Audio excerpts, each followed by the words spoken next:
10 pratos que alimentam o mundo inteiro e ninguém sabe quem inventou. Você já comeu hoje, com certeza. E sabe o que é mais curioso?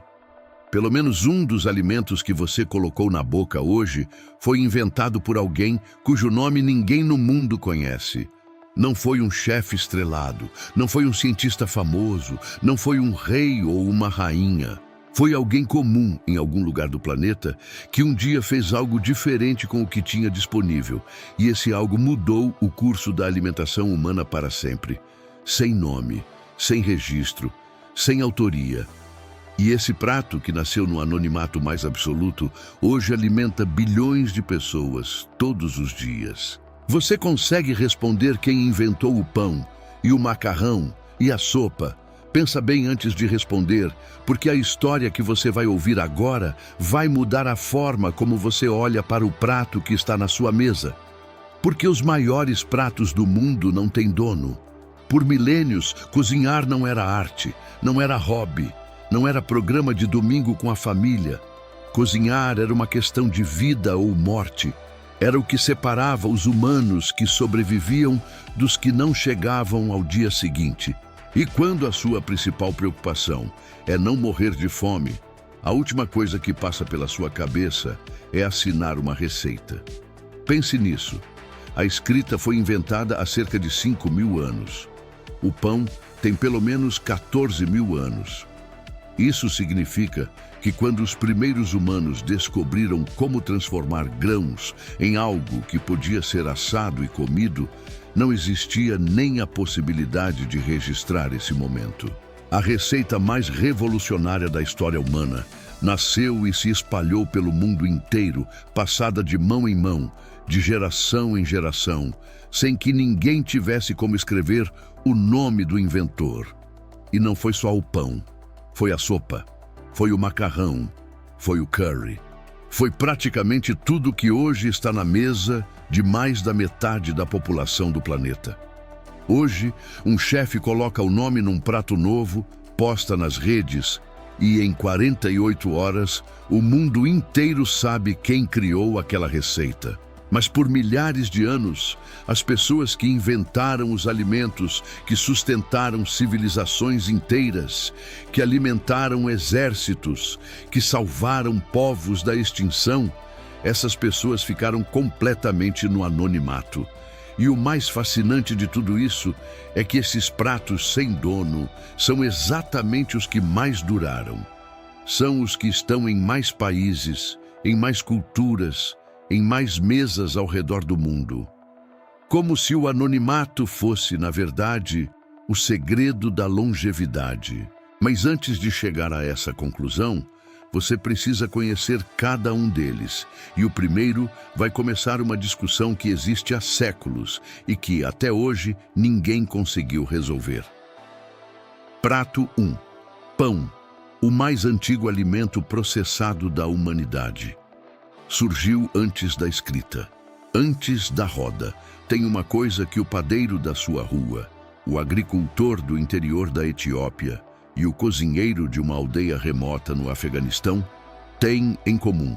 Todos os três fazem a mesma coisa que um ser humano anônimo fez há pelo menos 14.000 anos. Todos os três fazem pão. 14.000 anos. Para você ter uma ideia do que isso significa, as pirâmides do Egito têm cerca de 4.500 anos. O pão é quase 3 vezes mais antigo que as pirâmides. Os registros mais antigos que os arqueólogos encontraram estão em um sítio chamado Shubaika I, na Jordânia. Lá, pesquisadores descobriram restos carbonizados de uma espécie de flatbread, um pão achatado que foi assado em pedras aquecidas por caçadores-coletores que nem tinham se tornado agricultores ainda. Eles não plantavam trigo. Eles colhiam grãos silvestres, socavam, misturavam com água e assavam. E o resultado era algo que servia de alimento, que podia ser transportado, que sustentava durante longas caminhadas em busca de caça. Ninguém sabe o nome dessa pessoa. Ninguém sabe se foi um homem ou uma mulher. Ninguém sabe se foi um acidente ou uma descoberta intencional. O que se sabe é que essa ideia atravessou 140 séculos, cruzou todos os continentes, se adaptou a cada cultura, a cada clima, a cada ingrediente disponível, e hoje existe em mais de 500 formas diferentes ao redor do mundo. Baguete, chapati, tortilha, ciabatta, pita, broa, naan, tudo é pão. Tudo começou no mesmo momento anônimo, naquelas pedras quentes à beira de uma fogueira em algum lugar do Oriente Médio, há 14 mil anos. E se o pão já é difícil de rastrear, o próximo prato é ainda mais complicado, porque tem 2 países inteiros brigando pela autoria dele há séculos, e a verdade é que nenhum dos 2 tem razão. Prato 2. Macarrão. Itália, X, China. A briga de origem que nunca vai ter vencedor. Se você perguntar para um italiano quem inventou o macarrão, ele vai bater no peito e dizer que foi a Itália. Se você fizer a mesma pergunta para um chinês, ele vai sorrir e dizer que a China já comia macarrão quando a Itália nem existia como nação. E os 2 vão apresentar provas, e os 2 vão estar parcialmente certos e completamente errados ao mesmo tempo. A história mais famosa é a de Marco Polo, o explorador veneziano que teria trazido o macarrão da China para a Europa no século XIII. Essa versão é repetida até hoje em livros, em documentários, em conversas de mesa. O problema é que ela é falsa. Existem registros de macarrão na Itália anteriores à viagem de Marco Polo. Um documento siciliano de 1154 já menciona uma massa chamada itria, sendo produzida e exportada em grande quantidade. Marco Polo chegou à China em 1271. A conta não fecha. Do lado chinês, os registros são impressionantes. Em 2005, arqueólogos encontraram no noroeste da China um bol de macarrão preservado com cerca de 4.000 anos de idade, feito de milho painço, não de trigo, o que indica que a técnica de fazer massa com grãos e água surgiu de forma completamente independente em culturas diferentes, em continentes diferentes, sem nenhum contato entre si. E é exatamente aí que está o ponto mais fascinante dessa história. O macarrão não foi inventado uma vez. Foi inventado várias vezes por povos diferentes que chegaram à mesma solução sem nunca ter se falado. A necessidade de transformar grãos em algo que pudesse ser cozido, armazenado e consumido era universal. E a resposta que a humanidade encontrou foi a mesma em lugares opostos do planeta. Então, quem inventou o macarrão? A resposta honesta é: a fome inventou. E a fome não tem nacionalidade. Mas se você acha que a disputa do macarrão é acirrada, espere para ouvir a história do próximo prato. Porque esse é consumido por mais de 1 bilhão de pessoas todos os dias. Está presente em praticamente todos os continentes. E a origem dele é tão simples que chega a ser perturbador não saber quem teve a ideia primeiro. Prato 3. Arroz com feijão. O prato mais consumido do mundo. 0 autor conhecido. Existe uma combinação alimentar que aparece de formas diferentes em quase todos os continentes do planeta. No Brasil, é arroz com feijão. Na Índia, é dal com arroz. No Caribe, é rice and peas. No México, é arroz com frijoles. Na África Oriental, é maharagüe, nawali. Os ingredientes mudam levemente, o tempero muda, o nome muda, mas a lógica é a mesma. Um grão mais uma leguminosa, juntos no mesmo prato. E essa combinação não é coincidência. É ciência pura, descoberta de forma independente por civilizações que jamais tiveram contato entre si. O arroz e o feijão, quando combinados, formam uma proteína completa. O feijão tem os aminoácidos que faltam no arroz, e o arroz tem os que faltam no feijão. Juntos, eles entregam ao corpo humano praticamente tudo o que ele precisa para funcionar. Não é moda, não é tradição por acidente, é nutrição perfeita descoberta empiricamente por povos que não tinham nenhum conhecimento de bioquímica, mas que perceberam, ao longo de gerações, que quem comia essa combinação ficava mais forte, adoecia menos e vivia mais. Nenhum cientista descobriu isso. Nenhum médico prescreveu. Nenhum chefe criou. Foram mães, avós, cozinheiras anônimas que foram ajustando o prato ao longo de séculos, observando quem engordava, quem emagrecia, quem ficava doente, quem se recuperava rápido e passando esse conhecimento adiante sem escrever uma única linha. O arroz foi domesticado há cerca de 9.000 anos na China. O feijão foi domesticado de forma independente há cerca de 8.000 anos nas Américas. Quando os dois se encontraram, depois da colonização europeia, a combinação se espalhou pelo mundo com uma velocidade impressionante. Como se o planeta inteiro já estivesse esperando por ela. Hoje, estima-se que mais de 500 milhões de pessoas comam alguma versão de arroz com feijão todos os dias. É o prato mais democrático que existe. Está na mesa do mais rico e do mais pobre. E não tem dono. Nunca teve. Mas se esse prato é uma descoberta coletiva de civilizações inteiras, o próximo é diferente. O próximo parece tão simples que você vai achar impossível que exista uma disputa sobre quem o criou. E, no entanto, essa disputa existe há séculos. Prato 4. Omelete. Simples demais para ter história? Errado. A origem é um campo de batalha. 2 ingredientes, um ovo e um pouco de gordura. Essa é a receita mais simples que existe, e é exatamente por isso que ninguém consegue rastrear quem a criou. Porque quando algo é simples demais, todo mundo acha que foi ele que inventou. A França jura que a omelete é francesa, e tem argumentos históricos para isso. A palavra omelete aparece em textos franceses do século XVI, e existe até uma lenda que envolve o próprio Napoleão Bonaparte. Conta a história que durante uma campanha militar no sul da França, Napoleão parou em uma pequena cidade chamada Bessières e comeu uma omelete preparada por um cozinheiro local. Ele gostou tanto que ordenou que todos os ovos da região fossem recolhidos para preparar uma omelete gigante para alimentar seu exército no dia seguinte.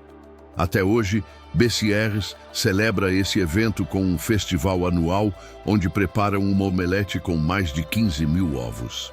Boa história. O problema é que ovos, sendo cozidos com gordura em superfícies quentes, aparecem em registros de civilizações muito anteriores à França medieval. Na Pérsia Antiga, há relatos de preparações com ovos batidos e ervas assadas em frigideiras de barro. No Japão, o tamagoyaki, que é essencialmente uma omelete enrolada, existe há séculos com técnicas próprias que não vieram da Europa. Na Espanha, a tortilha espanhola, que é uma omelete com batata, tem uma história de origem tão disputada que o país inteiro já travou debates públicos sobre quem a inventou primeiro. E a resposta mais provável para tudo isso é que o ovo cozido com gordura foi descoberto de forma independente em praticamente toda a civilização que domesticou animais. Porque quando você tem um ovo e tem fogo, a próxima etapa é inevitável. Não é genialidade, é instinto. O que a França fez, e fez muito bem, foi refinar a técnica, nomear o prato e convencer o mundo de que a elegância da omelete perfeita é coisa francesa. E nisso ninguém discute. Mas inventar foi a humanidade inteira ao mesmo tempo em lugares diferentes, com o mesmo ovo. Agora, se a omelete tem uma origem disputada por países, o próximo prato tem uma origem disputada por continentes inteiros. E não é uma receita. É uma filosofia de cozinhar que existe há 4.000 anos e que até hoje ninguém consegue definir com precisão. Prato 5. Curry. Não é um prato. Não é uma receita. É um conceito de 4.000 anos sem inventor. Você provavelmente já comeu curry alguma vez na vida, ou já viu em um cardápio, já sentiu o cheiro, já ouviu alguém falar. Mas aqui está a primeira coisa que você precisa saber sobre o curry. Ele não existe, não da forma que você imagina, pelo menos. Curry não é uma especiaria. Não é uma receita única, não é um prato com ingredientes fixos. A palavra curry é, na verdade, uma simplificação que os colonizadores britânicos criaram no século XVIII para descrever algo que eles não conseguiam entender. Quando chegaram à Índia e se depararam com uma culinária baseada em combinações complexas de especiarias, com sabores que não tinham referência em nenhuma cozinha europeia, simplesmente jogaram tudo em uma categoria só e chamaram de curry. É como se alguém chegasse ao Brasil e chamasse a feijoada, o vatapá e o frango com quiabo de a mesma coisa, porque todos têm molho. Na Índia, ninguém usa a palavra curry para descrever a própria comida. Cada prato tem nome, tem região de origem, tem especiarias específicas, tem técnica própria. O que os britânicos chamaram de curry é, na verdade, uma tradição culinária de mais de 4,000 anos, com registros arqueológicos encontrados em Mohenjo-Daro, uma das cidades mais antigas do mundo, localizada no atual Paquistão. Lá, pesquisadores identificaram resíduos de gengibre, cúrcuma e mostarda em utensílios de cozinha que datam de 2.500 anos antes de Cristo. Isso significa que a combinação de especiarias que hoje o mundo chama de curry é anterior à maioria das civilizações que consideramos antigas. É anterior ao Império Romano. É anterior à Grécia clássica. É anterior à maioria das religiões que existem hoje. E quem criou essa tradição não foi uma pessoa, não foi um chefe, não foi um rei. Foi uma região inteira ao longo de milênios, ajustando, combinando, experimentando e passando adiante um conhecimento que não cabia em uma receita, porque era grande demais para isso. O curry não tem inventor, porque o curry não é uma invenção, é uma evolução. E evoluções não têm certidão de nascimento. Se o curry mostra que alguns pratos são grandes demais para ter um único criador, o próximo vai mostrar que alguns pratos são antigos demais para que qualquer civilização moderna possa reivindicar a autoria. Porque o próximo prato é mais velho que a maioria das religiões que existem no planeta hoje. Prato 6. Pão sírio, pita, mais antigo que a maioria das religiões do mundo. O cristianismo tem cerca de 2.000 anos. O islamismo tem cerca de 1.400 anos. O budismo tem cerca de 2.500 anos. O pão pita tem pelo menos 4.000 anos. E há evidências arqueológicas que empurram essa data para muito mais atrás, para um período em que nenhuma das grandes religiões que organizam o mundo hoje sequer existia. Esse disco achatado de massa, simples ao ponto de parecer quase primitivo, é um dos alimentos mais bem-sucedidos da história humana. Ele sobreviveu a impérios que surgiram e desapareceram. Sobreviveu a guerras que redesenharam mapas inteiros. Sobreviveu a mudanças climáticas, a migrações em massa, a revoluções políticas e culturais. E está aqui, hoje, praticamente idêntico ao que era milhares de anos atrás. Os registros mais antigos vêm do Crescente Fértil, a região que hoje compreende partes do Iraque, Síria, Líbano, Jordânia, Israel e Palestina. É nessa faixa de terra que a agricultura nasceu, que as primeiras cidades surgiram, que os primeiros grãos foram cultivados de forma sistemática. E é lá que o pão pita aparece nos registros arqueológicos mais antigos, que existem sobre qualquer tipo de pão assado em forno. A técnica é impressionante na sua simplicidade. A massa é fina o suficiente para que, quando exposta ao calor intenso de um forno de pedra, o vapor interno se expanda e crie o bolso característico que todo mundo conhece. Esse bolso não é decorativo, é funcional. Ele permite que o pão seja usado como recipiente, como colher, como embalagem. É um utensílio e um alimento ao mesmo tempo. Essa solução foi tão eficiente que se espalhou por todo o Oriente Médio, pelo norte da África, pela Grécia, pelos Balcãs, e hoje é consumida em mais de 30 países com nomes diferentes, variações regionais e adaptações locais. Mas a estrutura é a mesma, a técnica é a mesma. A ideia é a mesma, e ninguém sabe quem teve essa ideia. Provavelmente foi alguém que deixou uma massa fina perto demais do fogo, viu ela inflar, abriu ao meio por curiosidade e percebeu que tinha criado algo que cabia comida dentro. Um acidente de 4.000 anos que alimenta o mundo até hoje. Mas se o pão pita é antigo, o próximo prato é ainda mais. Porque o próximo não é apenas o mais antigo desta lista, é possivelmente o primeiro prato que o ser humano já preparou na história da humanidade. Prato 7. Caldo, sopa. O primeiro prato da história humana. Literalmente. Antes do pão, antes do macarrão, antes de qualquer técnica culinária que você consiga imaginar, o ser humano já fazia sopa. Não porque era sofisticado, porque era a coisa mais lógica do mundo quando você tem fogo, água e algum tipo de alimento disponível. O problema dos arqueólogos com a sopa é o mesmo problema que qualquer pessoa teria. Líquido não fossiliza. Não dá para encontrar um caldo de 20.000 anos preservado em uma escavação. O que os pesquisadores encontram são os recipientes. E os recipientes mais antigos, usados para ferver líquidos com alimentos, datam de aproximadamente 20.000 anos, encontrados na China e em partes da África. Isso coloca a sopa como o prato mais antigo da história humana, com evidências físicas concretas.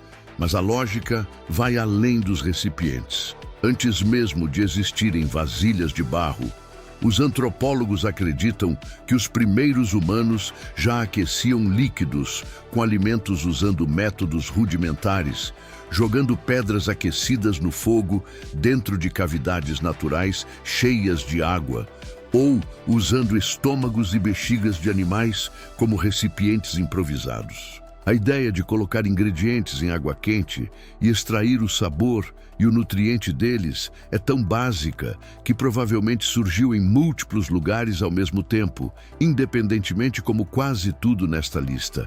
E a sopa fez algo que nenhum outro prato fez com a mesma eficiência. Ela democratizou a nutrição. Com um caldo, você consegue aproveitar partes do animal que seriam descartadas, extrair nutrientes de ossos, de cartilagens, de vegetais duros demais para serem comidos diretamente. A sopa foi a solução que permitiu que povos inteiros sobrevivessem a invernos, a períodos de escassez, a longas travessias. Não é exagero dizer que sem a sopa, a história da humanidade seria completamente diferente. Hoje, ela existe em mais de 70 formas reconhecidas internacionalmente. Do ramen japonês ao borscht ucraniano, do gazpacho espanhol ao caldo verde português, do pó vietnamita à canja brasileira. Cada cultura pegou a ideia mais simples da culinária humana e transformou em algo profundamente seu. E o inventor dessa ideia era alguém com fome, com frio, com água e com fogo. E isso foi suficiente para mudar tudo. Agora, saindo do velho mundo e cruzando o oceano, o próximo prato conta uma história diferente. É um alimento que sustentou um dos maiores impérios que já existiram nas Américas, que alimentou milhões de pessoas por séculos e que até hoje não tem certidão de nascimento. Prato 8, tortilha. O alimento que sustentou impérios inteiros e não tem certidão de nascimento.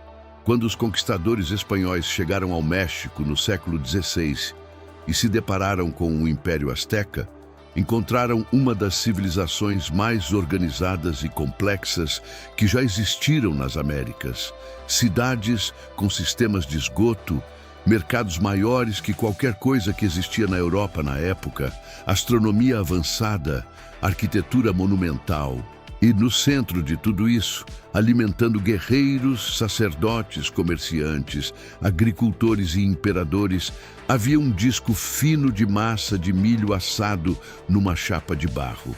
A tortilha. Os espanhóis ficaram tão impressionados com ela que registraram sua existência em detalhes. O cronista Bernal Díaz del Castillo descreveu mercados onde mulheres preparavam tortilhas em grandes quantidades com uma velocidade e uma habilidade que os europeus nunca tinham visto. Mas nenhum desses registros diz quem inventou a tortilha. Porque quando os espanhóis chegaram, a tortilha já era tão antiga e tão integrada à cultura mesoamericana que ninguém se lembrava de um tempo em que ela não existia. Os arqueólogos rastreiam o consumo de milho processado dessa forma até pelo menos 10.000 anos atrás, no período em que os povos da Mesoamérica domesticaram o milho selvagem, o teoscinto, e começaram a transformá-lo em um grão cultivável. O processo de fazer tortilha envolve uma técnica chamada nixtamalização, que consiste em cozinhar o milho em água com cal. E essa técnica é um dos maiores avanços nutricionais da história humana.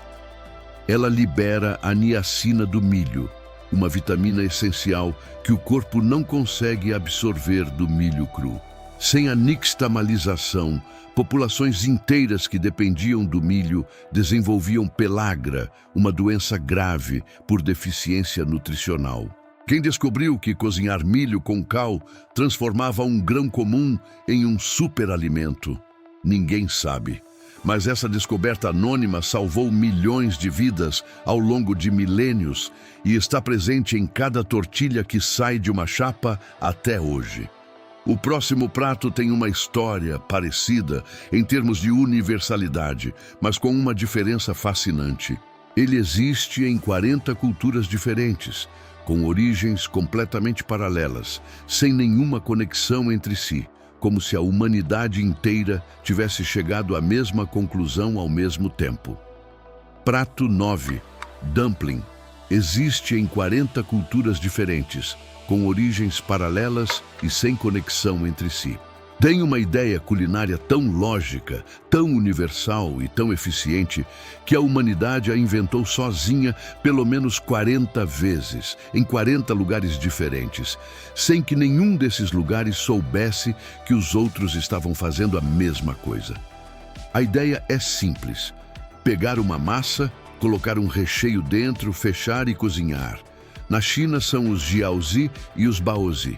No Japão são os gyoza. Na Coreia são os mandu. Na Rússia e na Polônia são os pelmeni e os pierogi. Na Itália são os ravioli e os tortellini. Na Índia são os samosa. Na Turquia são os manti.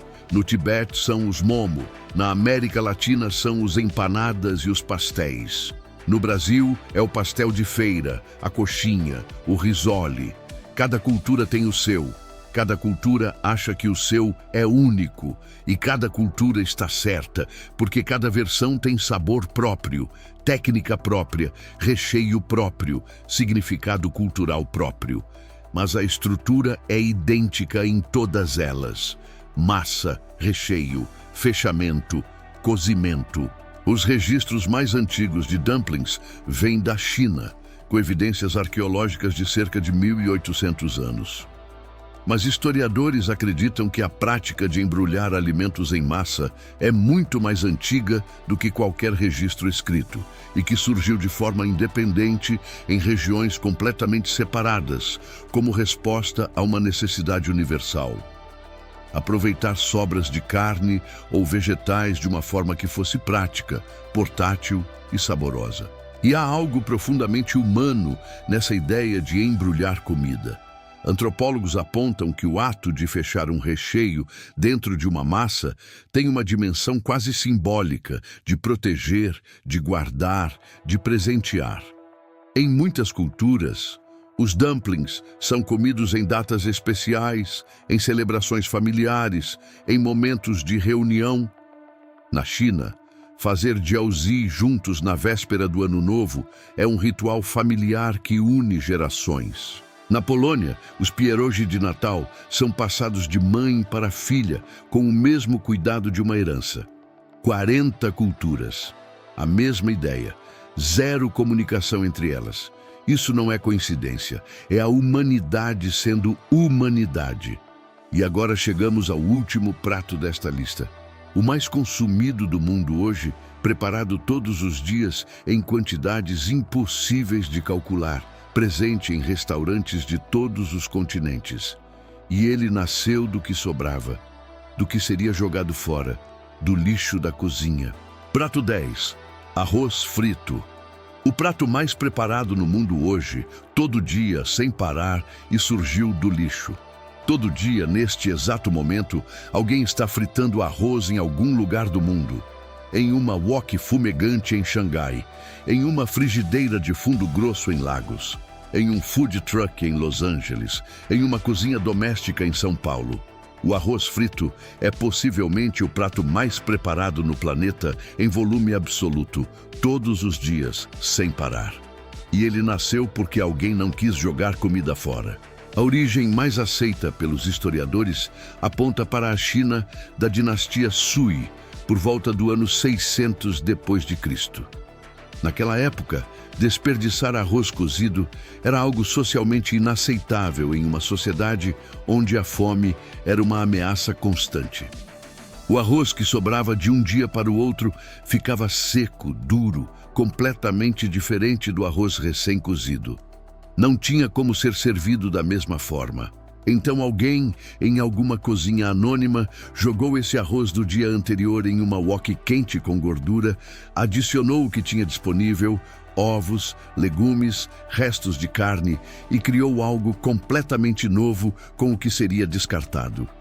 O detalhe técnico mais fascinante é que o arroz frito só funciona bem com arroz do dia anterior. O arroz recém-cozido tem umidade demais e vira uma massa empapada quando vai para a frigideira quente. O arroz que passou a noite na geladeira ou simplesmente descansado tem a textura certa para fritar, para soltar os grãos, para absorver os sabores sem desmanchar. Quem descobriu isso não foi um chefe técnico com conhecimento de química alimentar. Foi alguém que tinha sobra e tinha fome. Essa solução simples para um problema cotidiano se espalhou pela Ásia inteira ao longo dos séculos seguintes. Viajou junto com as comunidades chinesas que migraram para cada canto do mundo e se adaptou a cada cultura que encontrou pelo caminho. O nasi goreng indonésio, o khao phat tailandês, o arroz chaufa peruano, o arroz carreteiro brasileiro, todos são variações do mesmo princípio que alguém descobriu em uma cozinha chinesa há 1400 anos, ao se recusar a desperdiçar o jantar de ontem. O prato mais globalizado do mundo não nasceu em um restaurante, não nasceu de uma receita elaborada, não nasceu de um chefe inspirado, nasceu da necessidade, da economia e do bom senso de não jogar fora o que ainda tinha valor. E isso nos leva a algo que vale a pena parar e pensar com cuidado, porque a história desses 10 pratos juntos revela algo sobre a humanidade que vai muito além da gastronomia. E se o anonimato fosse o ponto? Você acabou de conhecer 10 pratos que juntos alimentam a maior parte da população do planeta todos os dias. 10 pratos sem dono, 10 pratos sem inventor registrado. 10 pratos que cruzaram milênios, oceanos e civilizações inteiras sem que ninguém tenha assinado embaixo. E aqui está a pergunta que fica depois de tudo isso. E se o anonimato não for uma falha da história? E se o anonimato for exatamente o motivo pelo qual esses pratos sobreviveram? Pense nos pratos que têm dono, que têm nome, patente, receita protegida. Eles existem, são famosos por um tempo, aparecem em menus sofisticados, ganham prêmios, viram tendência e depois passam. Porque quando um prato pertence a alguém, ele fica preso à visão desse alguém. Ele não pode ser mudado sem autorização, não pode ser adaptado sem perder a autenticidade, não pode crescer além dos limites que o Criador estabeleceu. Agora, pense no macarrão. Ninguém é dono do macarrão. Por isso, a Itália pôde criar centenas de formatos diferentes. A Ásia pôde criar o ramen, o udon, o soba, o pho. O Brasil pôde criar o macarrão de panela com queijo que a sua avó fazia todo domingo.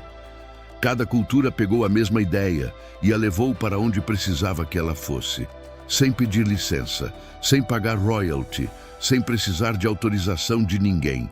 O mesmo aconteceu com o pão, com a sopa, com o dumpling, com a tortilha. Cada um deles pertence a todo mundo exatamente porque não pertence a ninguém. E essa liberdade é o que permitiu que eles evoluíssem, se adaptassem, sobrevivessem a tudo que a história jogou contra eles. Há algo profundamente humano nessa ideia. A maior parte do conhecimento que sustenta a civilização não tem autor. Não sabemos quem inventou a roda. Não sabemos quem descobriu que certas plantas curavam doenças. Não sabemos quem foi a primeira pessoa a notar que as estrelas podiam servir de mapa. Esse conhecimento não pertencia a uma pessoa, pertencia a uma comunidade. Era passado adiante, modificado, melhorado, adaptado por cada geração que o recebia. A comida funcionou da mesma forma, e os pratos que sobreviveram ao teste do tempo são exatamente os que foram tratados como patrimônio coletivo, não como propriedade privada. Tem mais uma camada nisso tudo que vale a pena considerar. Cada um desses pratos anônimos carrega dentro de si uma história de resiliência humana. O arroz frito nasceu da recusa em desperdiçar. A tortilha nasceu de uma técnica que salvou populações inteiras da deficiência nutricional. A sopa nasceu da necessidade de aproveitar cada parte do animal abatido. O pão nasceu da descoberta de que grãos podiam ser transformados em algo muito maior do que eram. Nenhum desses pratos nasceu da abundância. Todos nasceram da escassez, da necessidade, da criatividade de quem não tinha opção a não ser inventar uma solução com o que tinha disponível. E é por isso que eles resistiram, porque foram construídos sobre uma necessidade real, universal e atemporal. O nome do inventor não importa. O que importa é que a ideia era boa o suficiente para sobreviver sozinha, sem precisar de um nome famoso para sustentá-la. Toda vez que você senta à mesa, você está participando de algo muito maior do que uma refeição. Você está conectado a uma cadeia invisível de pessoas anônimas que, ao longo de milhares de anos, foram descobrindo, ajustando, errando, acertando e passando adiante o conhecimento que chegou até o seu prato hoje. Não tem nome nessa cadeia, não tem rosto, não tem monumento, mas tem sabor. E você conhece esse sabor de cor. Agora me conta uma coisa. Você tem algum prato de família que não existe em livro nenhum? Aquela receita que a sua avó fazia de cabeça, que nunca foi escrita em lugar nenhum, que cada pessoa da família faz de um jeito diferente e ninguém sabe ao certo qual é o original? Escreve aqui nos comentários. Conta de onde vem, como é feito, o que tem dentro. Porque esse prato que você guarda na memória afetiva pode ser exatamente o próximo da lista. Daqui a 200 anos, alguém pode estar assistindo a um vídeo sobre pratos que alimentam o mundo e ninguém sabe quem inventou. E o prato da sua avó pode estar nessa lista.